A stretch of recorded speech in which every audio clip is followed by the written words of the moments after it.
अब बात करते हैं विटामिन B12। विटामिन B12, 12 को मतलब 12, ठीक है। अब इसका जो वैज्ञानिक नाम है वो होता है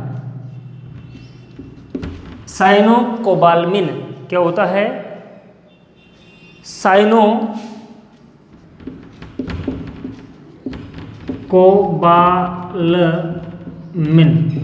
साइनोकोबालमिन, ये इसका वैज्ञानिक नाम होता है। बात करते हैं इसकी कमी से, तो इसकी कमी से रक्ताल्पता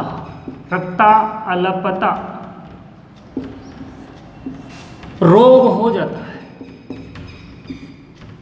रक्ताल्पता का मतलब होता है खून की कमी।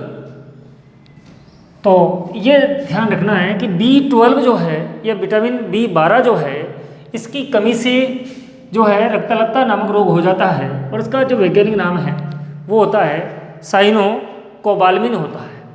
अब बात करते हैं कि इसके लक्षण क्या हो सकते हैं रक्ताल्पता के। तो एक तो नंबर इसके लक्षण की अगर बात करते हैं तो लक्षण में पहला लक्षण जो है कि इससे खून की कमी हो जाती है, शरीर में खून की कमी हो जाती है। ये इसका पहला लक्षण है। नाम से ही पता चल रहा है रक्त अल्पता यानी खून की कमी, रक्त की कमी शरीर के अंदर हो जाती है। और दूसरा लक्षण है कि इससे स्मृति कमजोर हो जाती है, स्मृति का कमजोर हो जाना, ये भी जो है रक्ताल्पता रोग का लक्षण माना जाता है। ये दो लक्षण हैं इसके। अब बात करते हैं विटामिन सी की बात करते हैं। विटामिन सी जो है इसका वैज्ञानिक नाम क्या होता है? विटामिन सी जो है, ये विटामिन सी है, इसका वैज्ञानिक नाम होता है एस्कॉर्बिक अम्ल। इसका वैज्ञानिक नाम है किसका? विटामिन सी का वैज्ञानिक नाम जो है वो एस्कॉर्बिक अम्ल होता है। और एस्कॉर्बिक अम्ल जो है इसकी कमी से यानी विटामिन सी की कमी से, इसकी कमी से स्कर्वी नामक रोग हो जाता है। The very very important question today ये है प्रश्न आपका, स्कर्वी नामक रोग हो जाता है। इसकी कमी से स्कर्वी नामक रोग हो जाता है। अब बात करते हैं कि स्कर्वी रोग में का जो कारण है, इसके जो लक्षण हैं वो क्या हैं? कि नंबर एक तो है कि मसूड़ों में खून आना, मसूड़ों से खून आना, मसूड़ों से रक्त का आना या मसूड़ों से ब्लड का आना, खून का आना, ये स्कर्वी रोग का लक्षण है। दूसरा है त्वचा पर चकत्तों का पड़ना, त्वचा पर चकत्तों का होना, यह भी इसका लक्षण है। यदि त्वचा पर चकत्ते पड़ जाते हैं, स्पॉट हो जाते हैं, तो वो लक्षण भी जो है स्कर्वी रोग का माना जाता है। और इसके बाद करते हैं तीसरा, जोड़ों में दर्द होना।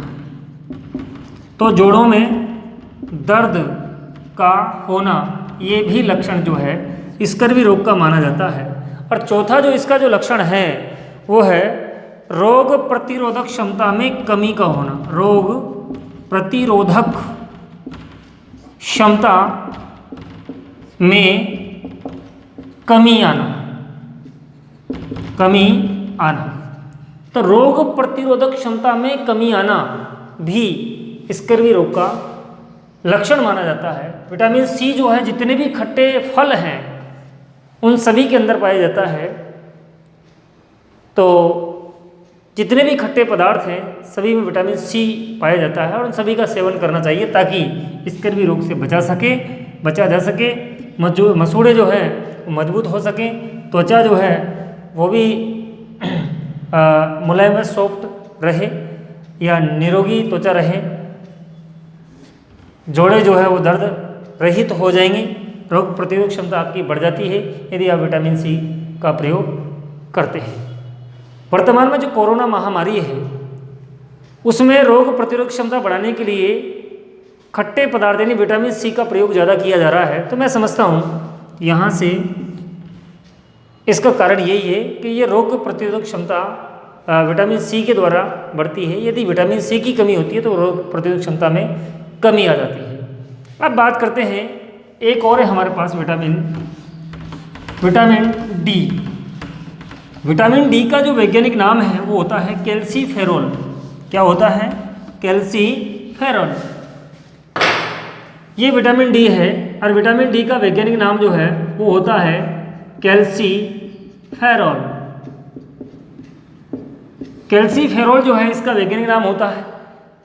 तो विटामिन डी की कमी से, इसकी कमी से बड़ों में यानी वयस्क व्यक्तियों में रिकेट्स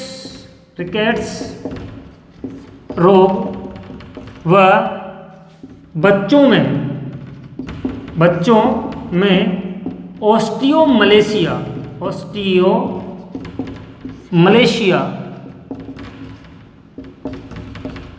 रोग हो जाता है।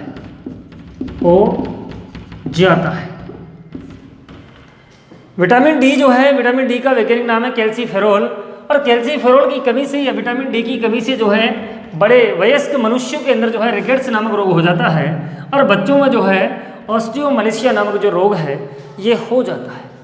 बात करते हैं कि रिकेट्स जो रोग है या ऑस्टियोमलेशिया जो है इसके लक्षण क्या है, इसके लक्षण क्या हो सकते हैं। तो इसके लक्षण देखिए, यहाँ से आपका वेरी इंपॉर्टेंट क्वेश्चन बनता है पहले पॉइंट से। पहला पॉइंट जो इसका बनता है कि इसका जो सबसे बड़ा जो आंसर बनेगा वो क्या होगा, या प्रश्न बनेगा यहाँ से कि रिकेट्स रोग में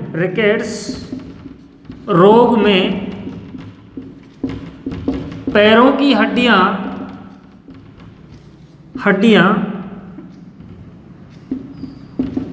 मुड़ जाती है। दूसरा है घुटने पास आ जाते हैं, घुटने पास आ जाते हैं। पास आ जाने का मतलब जैसे ये घुटने होते हैं ये, तो ये घुटने कैसे हो जाएंगे? ऐसे, आगे के पैर ऐसे। आपने वो एक कुत्ता देखा होगा यूं इस तरह से, तो घुटने जो है वो पास आ जाते हैं। और तीसरा जो है कि छाती यानी चेस्ट जो है विकृत हो जाती है, मुड़ जाती है, तो विकृत हो जाती है। ये रोग भी जो है ये लक्षण भी जो है वो रिकेट्स नामक रोग का है। प्रश्न आता है कि किस रोग में हड्डियां मुड़ जाती हैं तथा घुटने पास आ जाते हैं, इस रोग का कारण क्या है? तो इस रोग का कारण है विटामिन डी की कमी से होने वाला रिकेट्स रोग। यानी रिकेट्स रोग में ये सब होता है। विटामिन डी जो है मछली के तेल में और सूर्य के प्रकाश में पाया जाता है, ये आप सभी जानते हैं। छोटे बच्चों को इसलिए महिलाएं जो होती हैं छोटे बच्चों को, शिशु को नहलाने के बाद में कुछ देर के लिए उनको जो है धूप में रख देती हैं ताकि विटामिन डी जो है उनको प्राप्त हो सके। मछली के तेल में तो पाया जाता है। और इन रोगों से बचने के लिए ये ज़रूरी है कि जितने भी बच्चे हैं और बड़े हैं उन सभी को दूध का सेवन किया जाना चाहिए, हरी सब्जियों का सेवन किया जाना चाहिए, पनीर का सेवन किया जाना चाहिए, मछली अंडों का सेवन किया जाना चाहिए।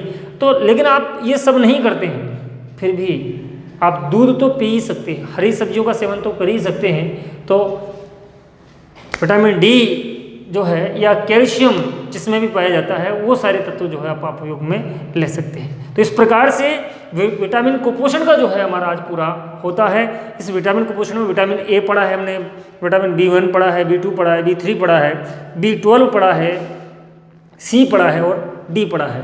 निश्चित रूप से विटामिन कुपोषण के अंदर से प्रश्न आएगा जरूर, तो थोड़ा सा ध्यान रखें और जो है इसको सही करें, गलत करने का प्रयास न करें।